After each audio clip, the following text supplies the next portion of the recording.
Ciao, bentornata o bentornato sul nostro canale. Sono Francesca.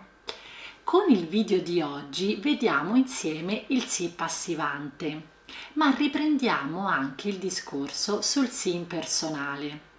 Ti ricordo che ho già pubblicato 2 video sul sì impersonale che ti consiglio di vedere se non li hai ancora visti per avere poi una visione più completa dell'argomento.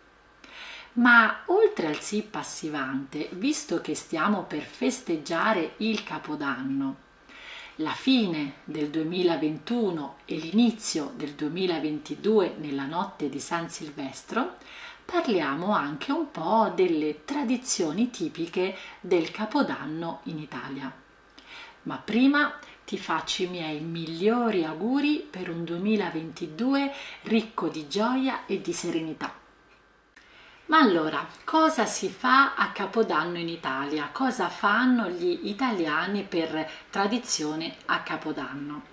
Proprio questo è stato l'argomento di una delle mie ultime lezioni con un gruppo dei miei studenti ed è stata veramente una lezione interessante e divertente. E se anche tu vuoi unirti a noi per studiare la lingua italiana in questo modo, allora prenota subito una lezione di prova gratuita con me e con Classe Italiana. Ti aspetto, trovi tutte le informazioni nella descrizione al video. Ma adesso parliamo del Capodanno in Italia. È ovvio che nel periodo che stiamo vivendo non si potranno fare i concerti di piazza, le feste di piazza, ma comunque si festeggerà. E allora vediamone alcune delle tradizioni più diffuse. In Italia si festeggia il Capodanno in famiglia o con gli amici. Si fa un cenone, cioè una grande cena, una cena abbondante. E in attesa della mezzanotte si mangiano molti cibi.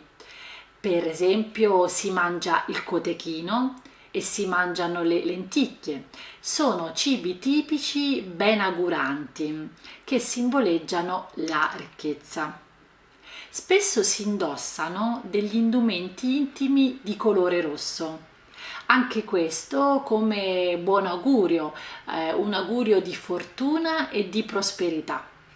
E poi a mezzanotte si stappa lo spumante, si brinda e spesso si fanno i fuochi d'artificio. Bene, queste sono alcune delle tradizioni tipiche che si fanno in Italia, no? Bene, ma ci servono per vedere anche insieme come abbiamo usato il sì passivante. Guardiamo insieme. Allora, cosa notiamo? In tutte le frasi non compare mai il soggetto dell'azione, cioè non compare mai, non è mai espresso chi compie l'azione, ma sono tutte azioni che la gente fa, cioè le persone in generale fanno. Ma allora è come il sì impersonale? Sì, ha un valore impersonale, ma c'è una differenza. Guardiamola insieme.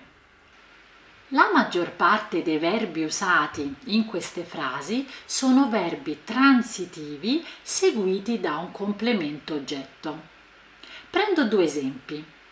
Si mangia il cotechino, si mangiano le lenticchie. Qui ho usato il verbo mangiare, che è un verbo transitivo, e c'è la presenza dell'oggetto diretto. Nella prima frase il cotechino è l'oggetto diretto, nella seconda frase sono le lenticchie. Quindi in queste frasi, oltre ad esserci un valore impersonale, c'è però un oggetto diretto. E allora il significato diventa anche passivante, cioè è una forma passiva, perché in realtà significa che il cotechino è mangiato, viene mangiato, le lenticchie sono mangiate, vengono mangiate.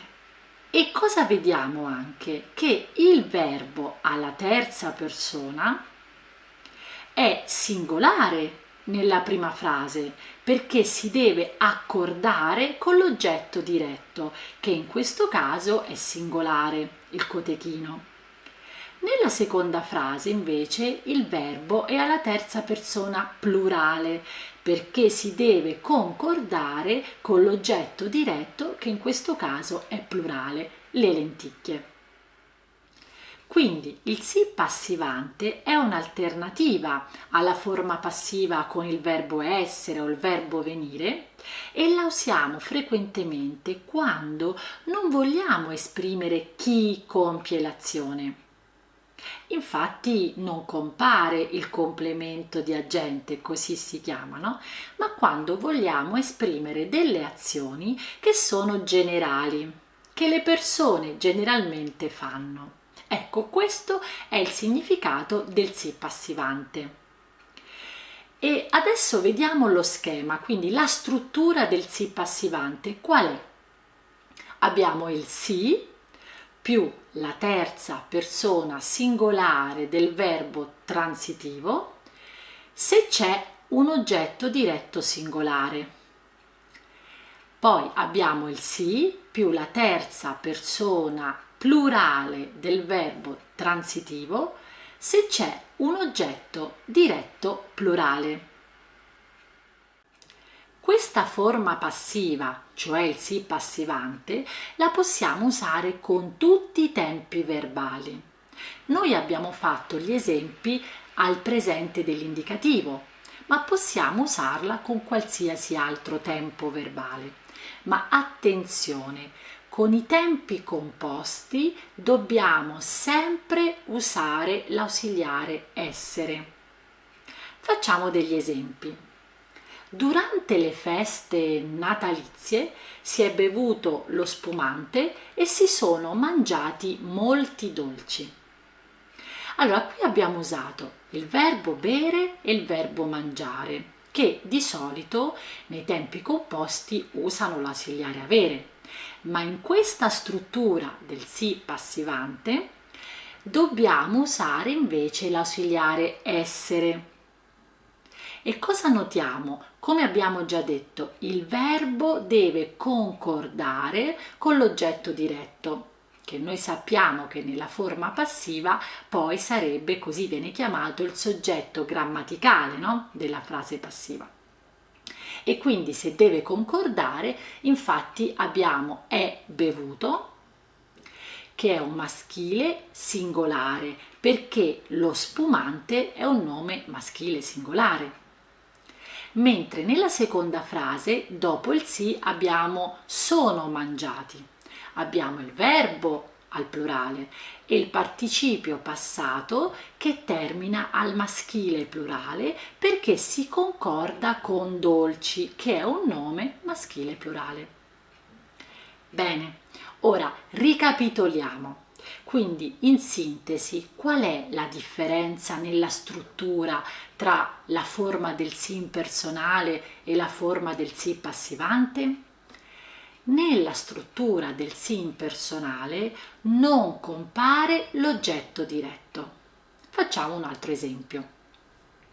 Durante le feste di Natale si mangia molto.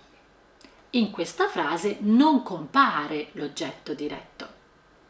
Mentre se io dico durante le feste di Natale si mangiano molti dolci, si mangiano che cosa? Molti dolci, quindi qui compare l'oggetto diretto.